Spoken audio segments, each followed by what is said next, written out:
Welcome back, and we are still live at the Durban ICC. It is Africa's Travel Indaba 2019, and this time we're discussing traveling in the continent.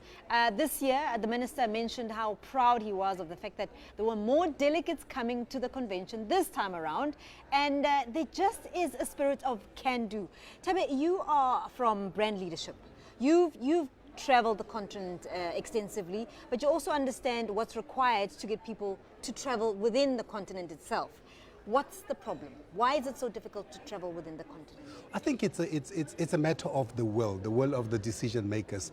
I mean, I've been to, having said so, it depends on the passports as well. I've been to every country in the continent, and having been to every single one of them, I've used my one passport, the South African one, and I've used 30 visas, and I've had five hubs to go through to get from one point to another. But I think the most craziest one is I needed to go to Guinea-Bissau, and I was in Senegal, which is just an hour away. But I had to go all the way up to Morocco, which is 4 hours up, wait for 2 hours, and then come down 4 hours to get to the place. So the difficulty that we're having with the challenge is really about opening up the skies and about making it easy for visas for Africans to travel within Africa. The way it is for the Europeans to travel within Europe. We've made it much easier for the Europeans to travel in Africa, but very difficult for Africans to travel within Africa. That's the biggest challenge. Hely, Rakotomanantsoa from Madagascar.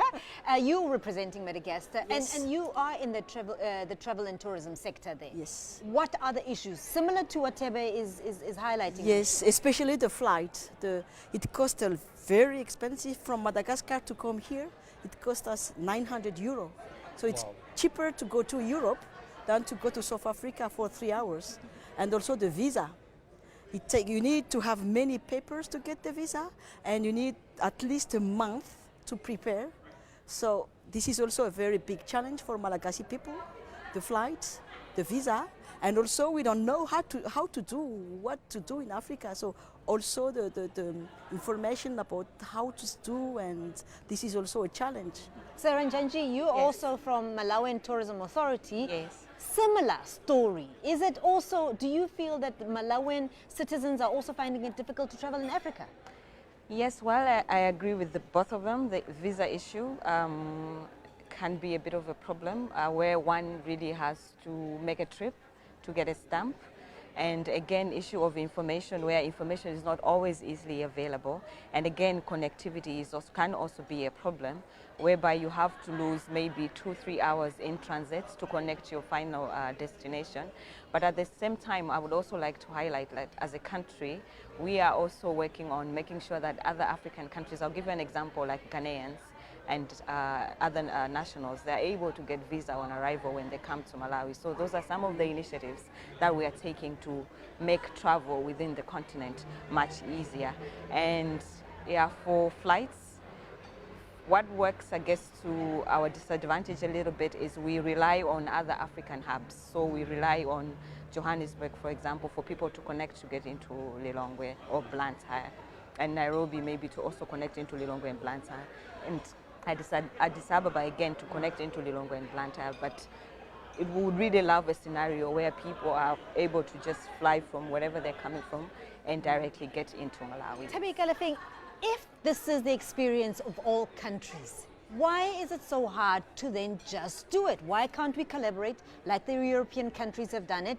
2063, the agenda for the AU, it's just way too far for us. I know it's taken us from I was reading what Kwame Nkrumah said in 1963. On the 24th of May, he said what we need to work towards breaking down the borders. And we're still talking about it more than 60 years or so later.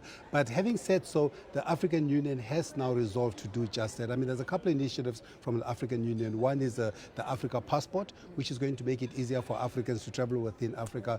And the other one, obviously, the Open Skies Initiative, which we're working on in terms of making it easy for connectivity within the continent. So I think if those two two initiatives work. And also you can see, if you're looking around the continent, a country like Seychelles, I think it's only one where no Africans require any visa at all. And many others, Kenya, Rwanda, Ghana, where you can get your visa on arrival. So there's also that initiative now making it sure that it's easy for Africans to travel within the continent. But open up the skies, that's the most important thing.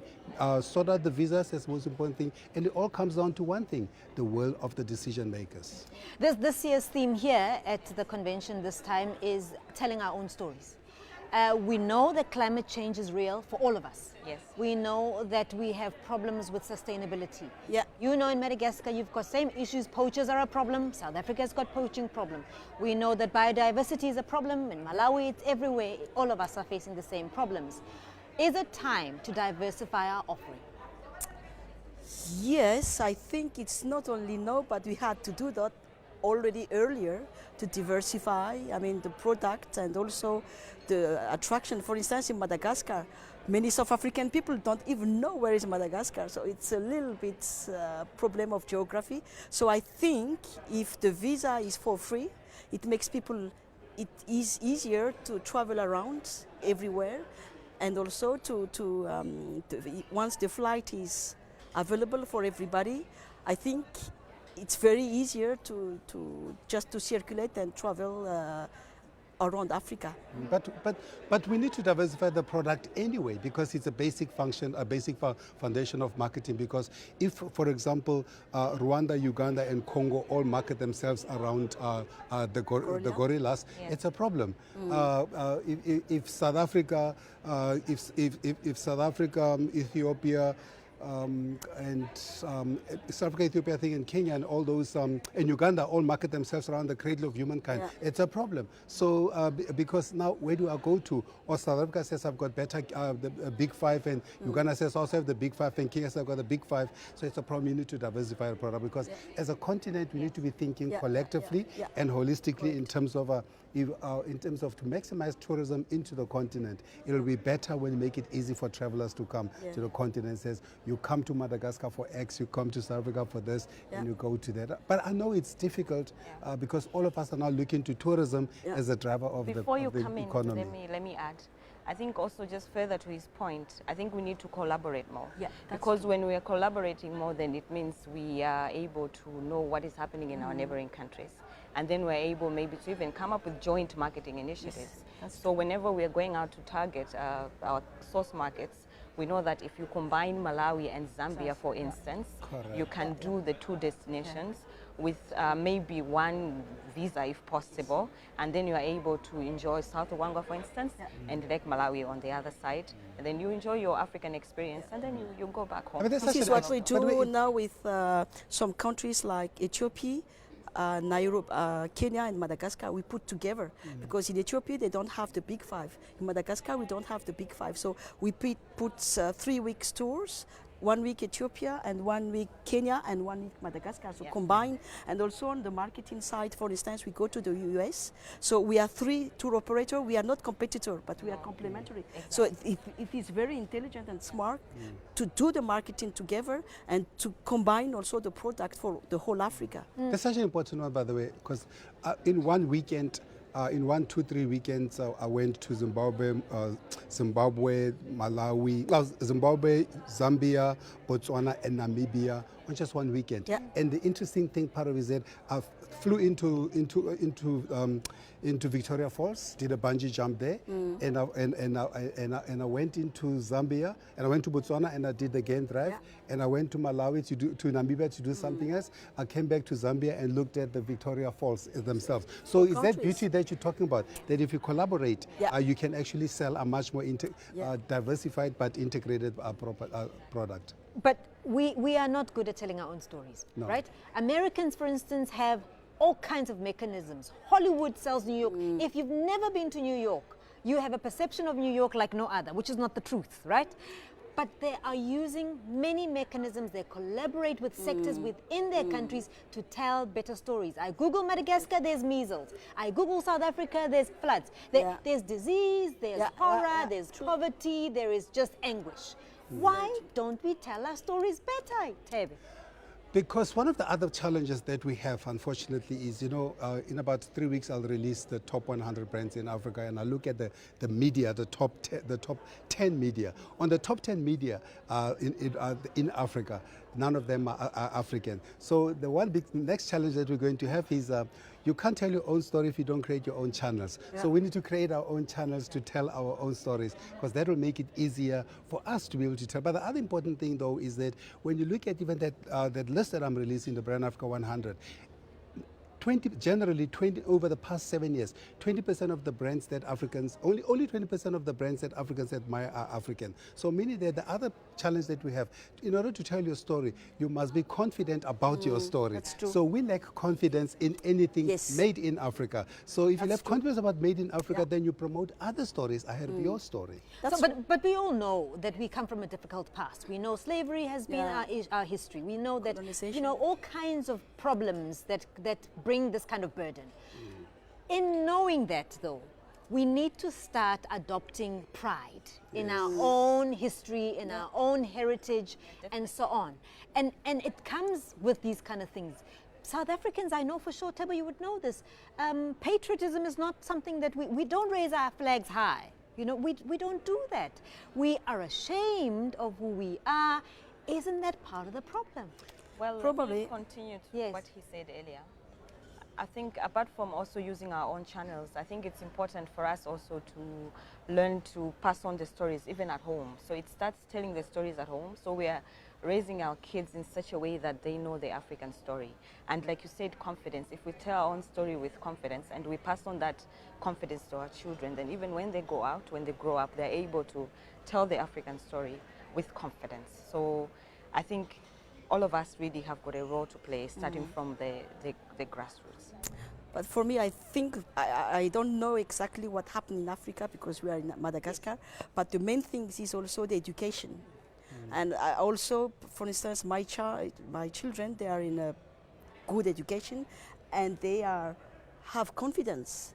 And the other kids in, lower education, they are just scared. So I think it is mainly the education that we also need really to invest for the future, because the more educated you are, the more confident you are. And you know your story, you are confident to tell about your story, you are not scared to be before in front of many people. So I think we should invest more also on the education of our children, because we are finished. Yes, because we don't know much about each other. Because also before you travel, before I started really going aggressively trying to get to understand all the other countries, I didn't know much about these other countries. And arrive in these countries, you arrive with your own preconceptions about the country. And as a result, you look at them as a problem. Now, if you look at us from a South African tourism perspective, on whose board I said, is most of the people who come to South Africa are from the rest of the continent. They may not be the most valuable from a revenue, but they are the most by number. So if you knew that, and we work much closer to educate each other about the different countries, and they come here, we give them a good experience, and they go back and tell a better story of our country, and vice versa. But we also do it in our marketing. So we don't value our own internal tourism. We don't punt your own accessible tourism. No. Africa, Madagascar is this big, luxurious safari travel type of an experience.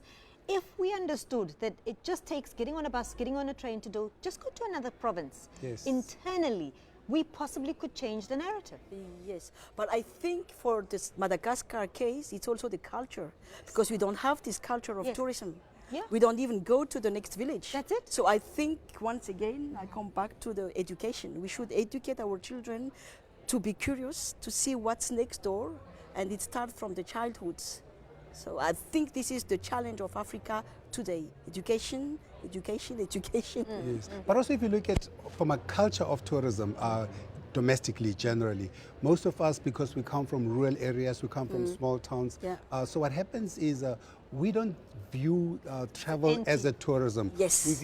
We view going from one point to the other as going home. So at December or June, we go home. So what we need to do now is we need to rethink domestic tourism. We need to think that if I'm on the way home, can I not perhaps tell my family and my friends, let's meet at the next province, and we all get to see the country a bit differently. So you're right. We need to know our countries much Yeah. better, because if you know your country well, you are able to tell your story better. I agree with him, and I think I'm it's going really to start charging you.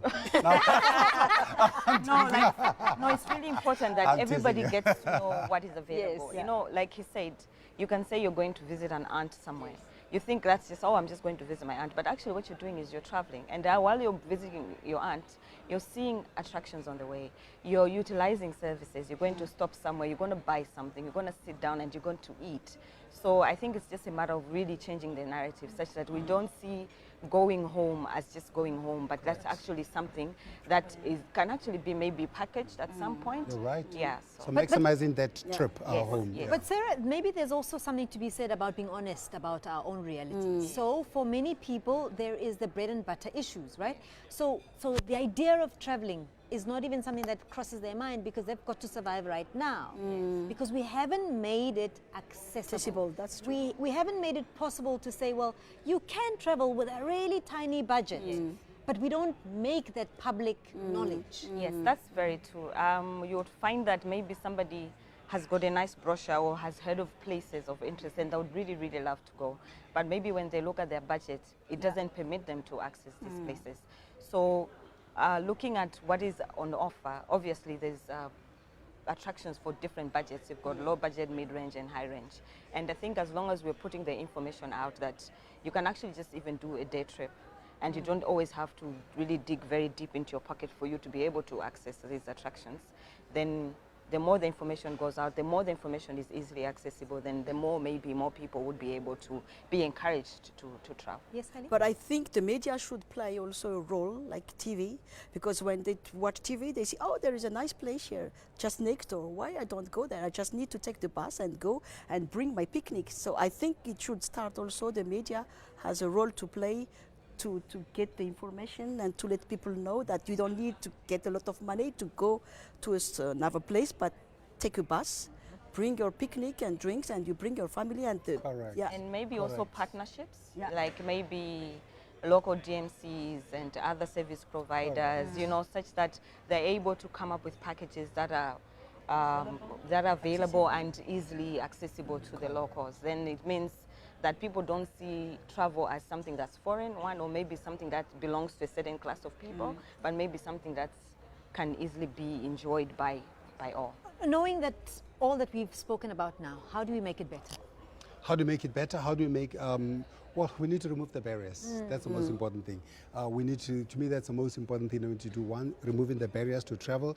And I think we've spoken about the Open Skies initiative that the African Union is working on, the African passport. That's a traveling intra-Africa.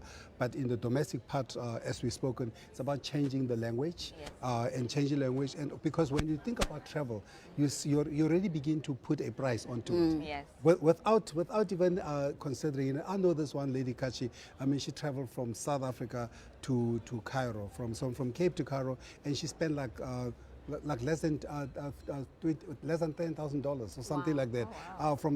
Because of the way she traveled, because she told herself, I'll just ask lifts, I'll just get into a bus, I'll just take a taxi, which are the things that we do every day at home. And we are hospitable people. Correctly. Yes, we are. And that's what she's doing. She was sleeping, staying at Guest people's house friends' or- guest houses. And you know, when I was in Madagascar, out of interest in your country, as I said, I went to Samari and I said to one of the workers there, I said to him, oh, I want to go have lunch at your place today, dinner at your house tonight. He's like, really? I'm like, yeah, show me around. Yeah. So he's like, are you sure? He says, but my place is not nice. I said, your place is perfect. Exactly. I said, just go show me around your place. Yeah. We walked around and we were around. And at the one night, I was at the evening when I left the place, he said to the owner of the house, of the one house that I stopped at again and decided that's where dinner is going to be had. The owner said to me when I left, he says to me, tourists never ever come to my house. Says, you've just opened up my life. Wow. Yeah. And he says, because most people, they see me just as a worker here and they don't see me as a home. Now imagine if you look at every African home as a home, because we do that in our own neighborhoods, among our own people. Now you have to take that same mindset and you spread it across the continent, and that's exactly what's going to happen. You'll find out that very soon we are traveling because we don't have accommodation problems, we don't have transport problems, because other Africans are accommodating us and opening their homes for us. But there is also the thing in Madagascar is also the security. That's the big issue in Madagascar. I can accommodate you, but I never know what happened tonight. So this is also the fear, and this is what people, blocks people to travel around, even if they take the bus or whatever. So also the issue that we have to really to find a solution is security. Yeah, and that's an African. That's that is. I think the whole Southern Africa, African problem. Yeah. I think it's probably a Yes, Southern African. it's interesting that he mentioned homestays. Obviously, that's something that we need to encourage. But then again, just to mention that right now everybody's got a cell phone, and you can do a lot of things with your cell phone. I think it's important that people need to know how to use the cell phone in a responsible manner, such that then they're able to tell their stories, and then we're using the phone maybe to tell more African stories, positive stories. Like you said earlier, like when you look, we always see all the negatives about what's happening in Africa. If it's not disease, it's hunger, it's flooding, it's so on. So maybe if we use technology to actually start to share experiences of the beauty of Africa and all these amazing things that the continent has got, I think that's also something that we can use to turn around. That's true, because when you go to travel advisories, I mean, before I went to Mali, my travel agent, I said, oh, so organize my Mali trip for me. So she sends me she sent me a note and email, says to me, problem, we've got a travel advisory, don't go to Mali. I'm like, we haven't even left the country. I've already been discouraged from going to the country. I said, book it, let's go. And in fact, it's been a conversation point here in South Africa a lot, because travel advisories are still telling people Cape Town doesn't have water, which is not true. Correct. Cape Town now is fine. Yes. It's been a fascinating conversation. Thank you very much for a robust conversation. Really appreciate the time. Thank you Thank for you so having much us. for So there you have it. It is time African countries start bringing down those borders. It's time for us to start having a robust conversations about why is it that we don't travel within the continent. Thank you very much for joining us, and let's do it again next time. Catch us once more at 702 Facebook page, and at Radio 702 is our Twitter handle. The hashtag is Indaba19.